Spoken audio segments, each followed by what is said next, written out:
I was going to tell you guys about a quick story. I heard you guys know who Brian Welch is. He's like the lead singer to Korn.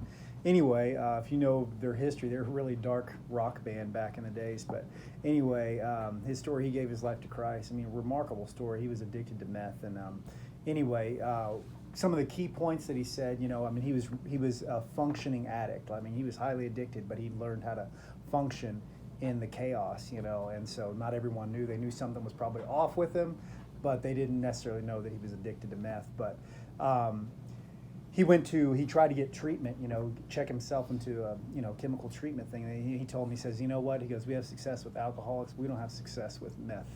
Because we're just letting you know the percentage is very low. He says, but if you're really wanting to do it, we'll try to help you. He says, but they gave him basically no hope.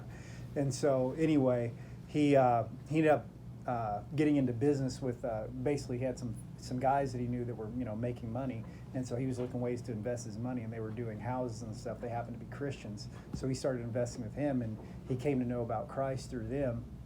But so he invited him to church, and he went to church, and he said the pastor was really cool and laid back, and he said, you know what? He goes, it doesn't matter if you're addicted to drugs or alcohol or whatever. He says, bring your mess here. He says, we'll love you just like you are. He said, God's not scared of your mess, basically.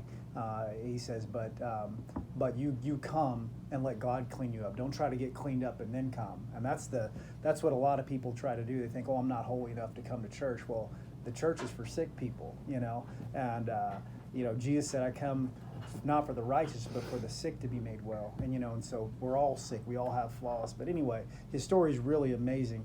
But he ended up coming to church. He got cleaned up, and gave his life to Christ. Remarkable story. If you get a chance to listen to it, it's pretty cool. But we can't give up on people.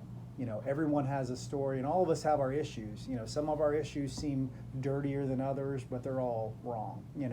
We all come from broken backgrounds, and the level of brokenness may change, but we all need healing in one sense or another. But anyway, that's all I got.